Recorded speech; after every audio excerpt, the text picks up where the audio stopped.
Seguimos en ampliación de noticias. Jorge Turpo con ustedes esta mañana. Y bueno, los continuos actos de corrupción que se han venido ya desde hace varias décadas, es más, obligó, digamos, a implementar algunas medidas. Desde la Contraloría se creó lo que se denominó el control concurrente, es decir, acompañar, digamos, la ejecución de grandes proyectos y demás. Pero el congresista Enrique Wong, segundo vicepresidente de la mesa directiva del Congreso, presentó un proyecto de ley que ha sido aprobada para establecer el carácter vinculante al control concurrente. Vamos a conversar con él para que nos explique los alcances de esta norma. ¿Cómo está, congresista Wong? Bienvenido a RPP, buenos días. Gracias, buenos días, Jorge, y saludar a todos tus televidentes y hasta los últimos rincones de la patria donde se escucha radioprograma. A tus órdenes. Así es, congresista. ¿A qué se refiere esta ley? ¿Cuál va a ser el alcance? ¿Qué va a permitir establecer el carácter vinculante al control concurrente? Bueno, don Jorge, creo que esta es una vacuna contra la corrupción. Verdaderamente es un instrumento que nosotros nos va a dar bastante posibilidad de luchar con este flagelo que es la corrupción. El carácter vinculante suma a la ley que ya estaba aprobada, que era el control concurrente, por el cual la Contraloría recibe el 2% de las obras por encima de 10 millones. ¿Sí? Entonces lo de vinculante es fijar responsabilidades. Me explico, Jorge. Sí. En el Perú, de acuerdo al presupuesto, son más o menos 45.000 a 50.000 millones que se va en infraestructura, donde considero que está la mayor cantidad de corrupción, en carreteras, en hospitales, en colegios. Con este carácter vinculante establecemos, este 2% es fuera del presupuesto, Jorge, es fuera del presupuesto. Solamente este 2% debe ser destinado para contratar profesionales, especialistas, supongamos en construcción, ingeniería, ingeniería mecánica, ingeniería civil, bueno, y también economista, para que este vinculante, que como repito, hace que haya responsabilidades de todos los que intervienen. Esto se va a realizar desde el inicio de la licitación, del expediente técnico. Así, con este dinero se puede controlar toda la evolución de la construcción de la obra y se va dando, se va haciendo la transferencia por el Ministerio de Economía de acuerdo al avance de obra, de tal manera que esta obra, cuando se culmine, se le recepcione y no se encuentre pues todo lo que ha venido sucediendo, obras incompletas. Ahora, esto equivale muy indirecto. Congresista, ¿esto no es duplicar funciones? Es decir, no. ¿Por qué tenemos que ponerle si hay una supervisión en cada obra, ¿por qué además agregarle, o sea, digamos, hemos tocado tanto fondo que necesitamos poner un control más a la supervisión que debería ser cómo funcionen bien las obras, que se ejecute bien el presupuesto? Importante tu aclaración, Jorge, porque no es es el control que corresponde a los organismos de gobierno, porque indudablemente que estos controles lo hacen a través también de los gobiernos regionales, todo. Pero, Jorge, con este antecedente que tenemos 2.300 obras paralizadas, abandonadas, que son más o menos 28.000 millones. Estamos hablando de cifras estratosféricas para nuestra economía.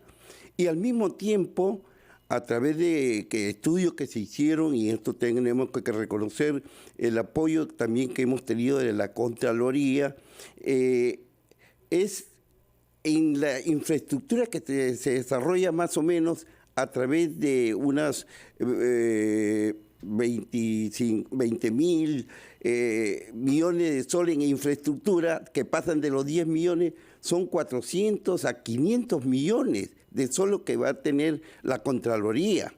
No es un doble control, sí, pero control desde el punto de vista del gobierno, a través de la Contraloría.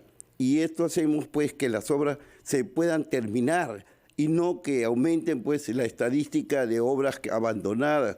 Ahora, estas obras abandonadas, don Jorge, se necesita cerca de 8.000 millones para poder a ver si se pueden rehabilitar, y algunas pues ya no se pueden porque están canibalizados, ya se llevaron todo, ¿no? Bien. Porque no se terminó la obra. Esto claro. Ya no va a suceder. Entonces, pues queremos lograr un ahorro de 10.000 millones, 15.000 millones, lo que nos puede servir para hacer otras obras, ¿no?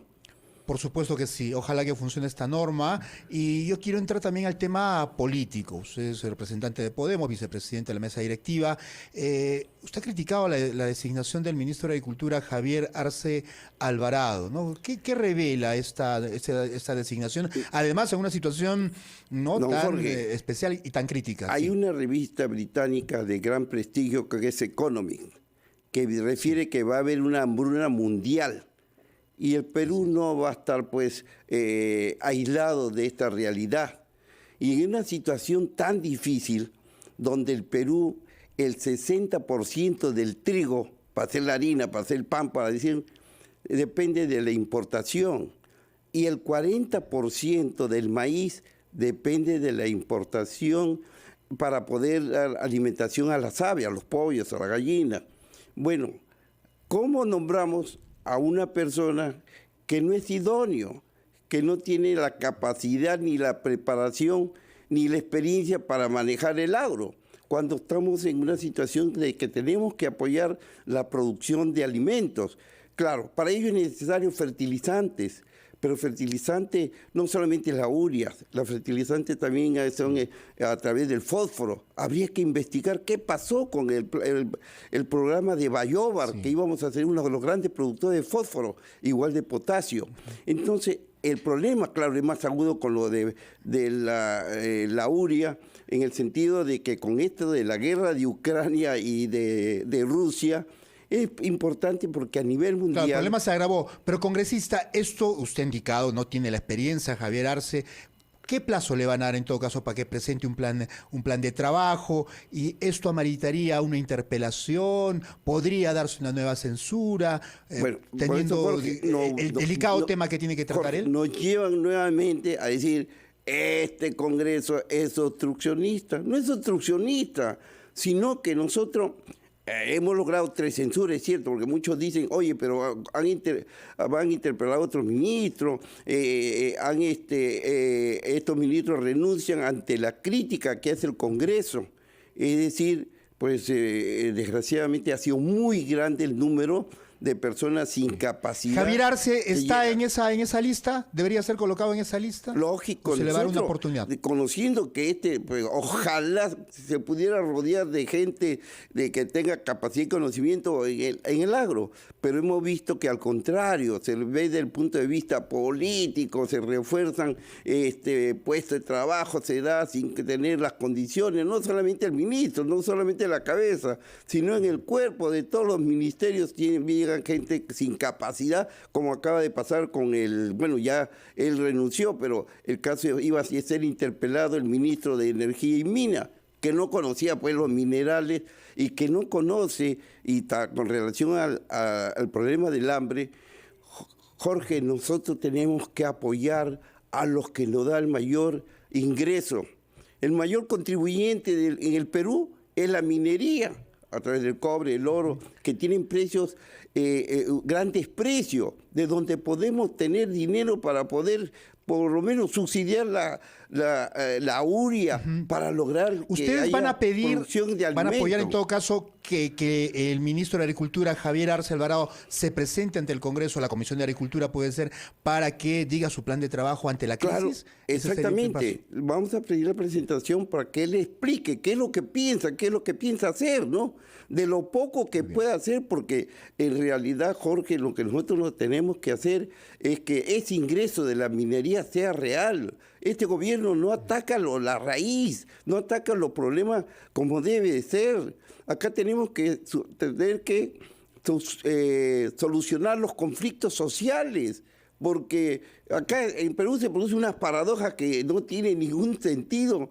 El caso de las zonas mineras, son las zonas que reciben más dinero y son las más pobres.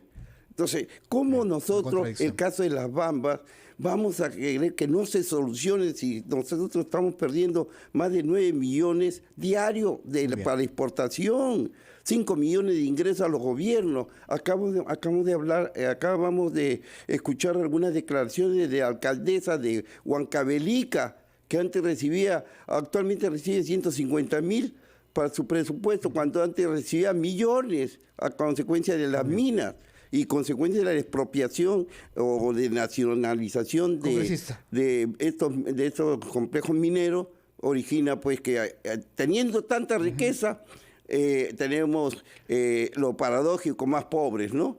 Y ahora se cumple al revés, más pobres, más pobres es un país rico. Y no más. Congresista Wong, muchas gracias, muy amable por atendernos esta mañana. Muy buenos días. Gracias, Jorge. Muy bien, Enrique Wong, segundo vicepresidente de la mesa directiva del Congreso, ha estado con nosotros. Nosotros regresamos con las llamadas de nuestros oyentes, porque hoy a las 9 de la noche la selección parte a Barcelona, España, para enfrentar un amistoso el domingo 5 de junio. Y queremos consultarte, ¿no? ¿Qué esperas de nuestra selección de fútbol? ¿Cómo nos irá en el repechaje? Nos puedes llamar al 212-4100 y al 212-7165 en el siguiente bloque. Con eso y más, volvemos en Ampliación de Noticias.